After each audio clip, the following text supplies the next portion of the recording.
This podcast is dedicated to the memory of David Faraday, Betty Lou Jensen, Darlene Farron, Cecilia Shepard, and Paul Stein, and to Michael Mageau and Brian Hartnell. This is Zodiac Speaking, a classic Gunpoint Gaming podcast. I'm your host, Chris Garcia. Letter to the San Francisco Examiner, July 31st, 1969. Dear Editor, I am the killer of the 2 teenagers last Christmas at Lake Herman, plus the girl last 4th of July. To prove this, I shall state some facts which only I, plus the police, know. Christmas. 1. Brand name of ammo, Super X. 2. 10 shots fired. 3. Boy was on his back with feet to car. 4. Girl was lying on right side. Feet to west. 4th July. 1 girl was wearing patterned pants. 2. Boy was also shot in knee. 3. Ammo was made by Western. Here is a cipher that is part of 1. The other 2 parts are being mailed to the Vallejo Times plus SF Chronicle. I want you to print this cipher on the front page by Friday afternoon, Aug 169. If you do not print this cipher, I will go on a kill rampage. Friday night. This will last the whole weekend. I will cruise around killing people who are alone at night until Sunday night, or until I kill a dozen people. The cipher, translated by the Hardens of Salinas. Betty Harden is credited with finding the original crib. I like killing people because it is so much fun. It is more fun than killing wild game in the forest, because man is the most dangerous animal of all. To kill something gives me the most thrilling experience. It is even better than getting your rocks off with a girl. The best part of it, when I die, I will be reborn in paradise, and all they have killed will become my slaves. I will not give you my name because you will try to slow down or atop my collectiog of slaves for my afterlife. EBEORIETEMETHHPITI.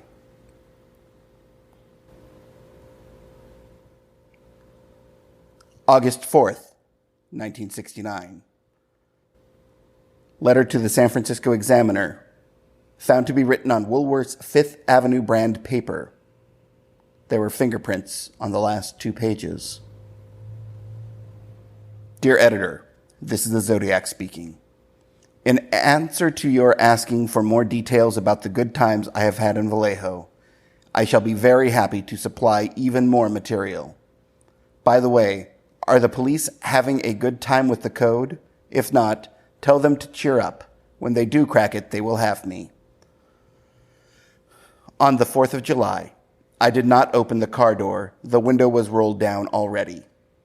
The boy was originally sitting in the front seat when I began firing. When I fired the first shot at his head, he leaped backward at the same time, thus spoiling my aim. He ended up on the back seat, then the floor in back, thrashing out very violently with his legs. That's how I shot him in the knee. I did not leave the scene of the killing with squealing tires plus racing engine as described in the Vallejo paper. I drove away slowly, so as not to draw attention to my car. The man who told the police my car was brown was a Negro about 40 to 45, rather shabby dressed.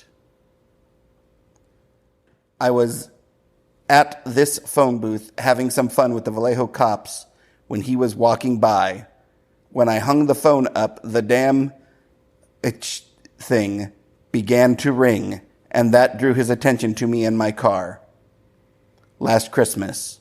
In that episode, the police were wondering as to how I could shoot and hit my victims in the dark.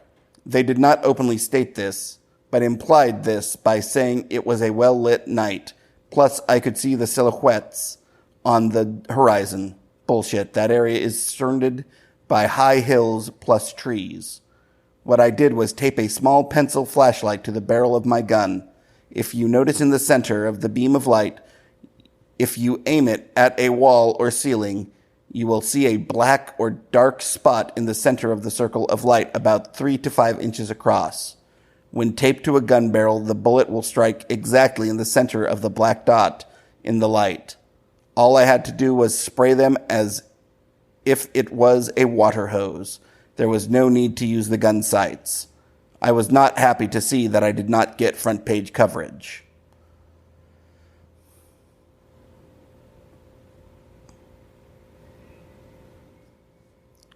These two letters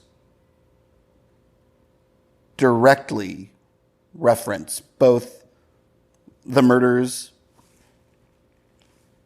of Faraday and Jensen and Mageau and Farron. But they don't go beyond that. They are literal accountings, as if the killer is trying to prove that he is the killer. And as we go on and are seeing more and more letters from Zodiac, what we quickly discover is that he goes beyond simply recounting details, sometimes making claims that are likely not true. Zodiac's most dangerous statement in any of the letters, of course, comes at the end of the very first letter. I will go on a kill rampage Friday night. This will last the whole weekend. I will cruise around killing people who are alone at night until Sunday night, or until I kill a dozen people. A direct and terrifying threat. And of course, he includes the cipher afterwards. These letters have been endlessly examined by people far smarter than I will ever be. They are riddled with spelling mistakes, even the ciphers. Forest with 2 R's. Danger is spelled Dangeroue. Animal spelled Anamal.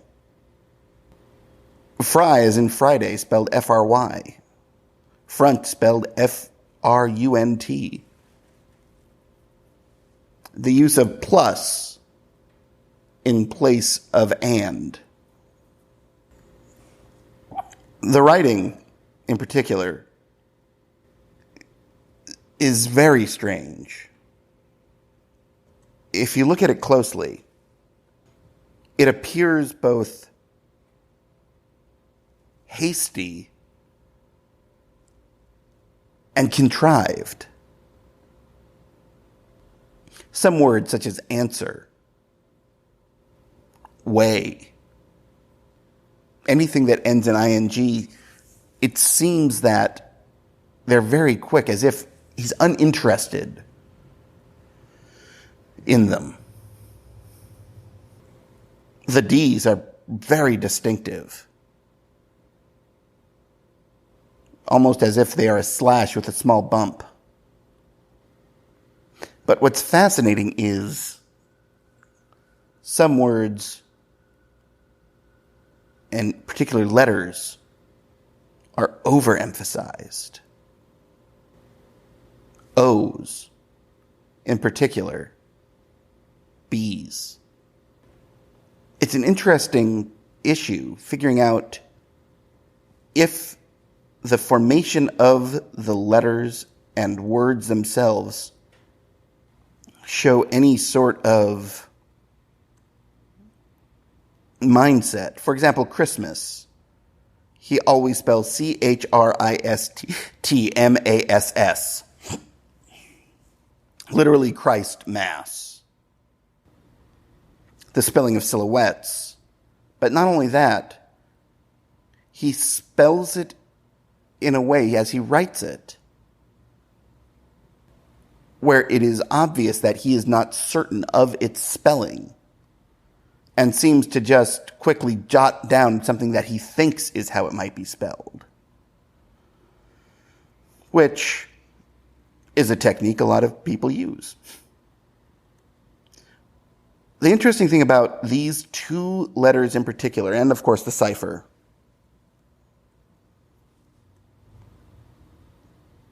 is how different each of them are in tone than the other letters that he would receive later, they would send later. By September, when he is writing about the Lake Berryessa attack, he does it on a car door, leaving his mark at the scene. When writing about Paul Stein, he's much more taunting. The interesting thing here, I think, is he is almost begging the police to take him out. By the way, are the police having a good time with the code? If not, tell them to cheer up. When they do crack it, they will have me. The ciphers, there's so much to say. The Hardens cracked it, and I believe an analysis was run not too long ago saying that their solution was nearly impossible to be incorrect for the character set that was given. Even with the extra letters at the end. I believe there are 17. 18 letters. Why? Why the extra letters? Theories range from, well, it's obviously an 18-character set, and that each position in 18, those letters represent a crib of some sort. They are each the starting point for their letter set, which is fairly interesting. It's a nice theory. It doesn't really work out. Some say it's an anagram. I don't buy that either because there are so many repeated letters. 5 E's alone.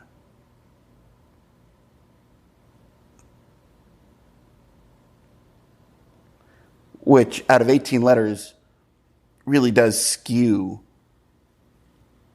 the statistical distributions, but anything is possible, I guess. Some say that the solution to later ciphers is contained in those 18 letters. That's highly possible.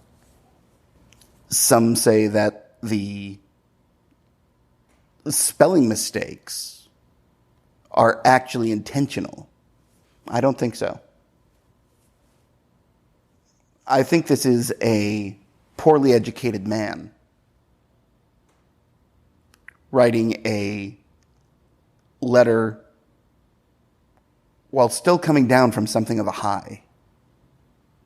The letters solidified Zodiac as not only a name, but as a push. Zodiac was inserting himself into these murders.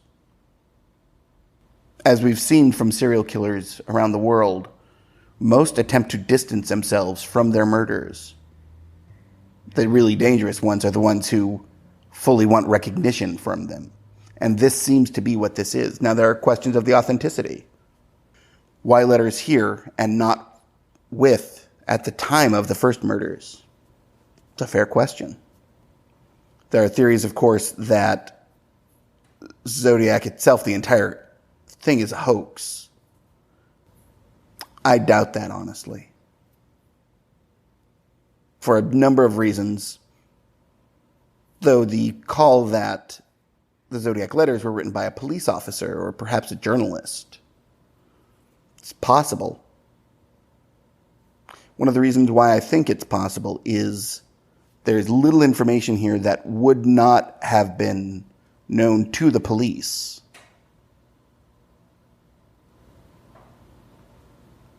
And anything a police officer knows,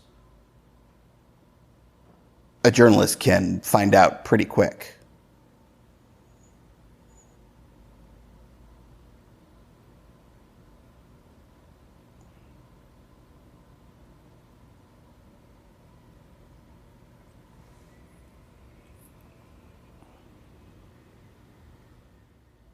even when he says, I drove away quite slowly, well, that would be obvious if it were the cops attempting to bring light to this. Saying, I drove away quite slowly makes this a character who is far more important to stop because they are calculating. But I think they're legit. And I think part of the reason I think that has to do with what we see written on the car door at the Lake Berryessa crime scene. Of course, the letter that came with the piece of Paul Stein's shirt. When I start going into Shepard Hartnell on the next episode, I'm going to examine how the letters that follow reflect back on these first two. How the message on the car door frames the entire concept of the Zodiac murders. I'm going to examine the divergence of the post-murder lives of Brian Hartnell and Michael Maggio. How they both went in very, very different directions. I'm going to look at, of course, the victims. Why some believe that the Shepard Hartnell murders may not have been Zodiac at all, but a copycat making use of the Zodiac imagery.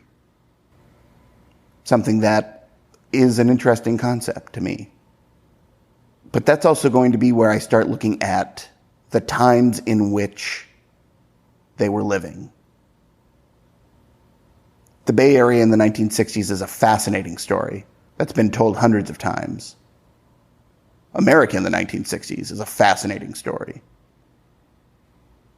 Maggio Farron took place before Woodstock, and more importantly, before the Manson murders.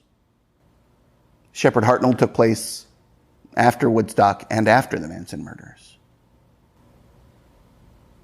The world had changed. And I'm going to examine how that affected the case, how that affected the coverage, and oddly enough, how it affected a generation of suspects. But again, Zodiac Speaking is about the victims, first and foremost.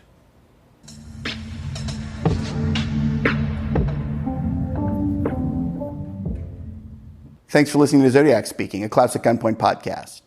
I'm your host, Chris Garcia. We'll be back with our first episode of Cecilia Shepard and Brian Hartnell around August 1st.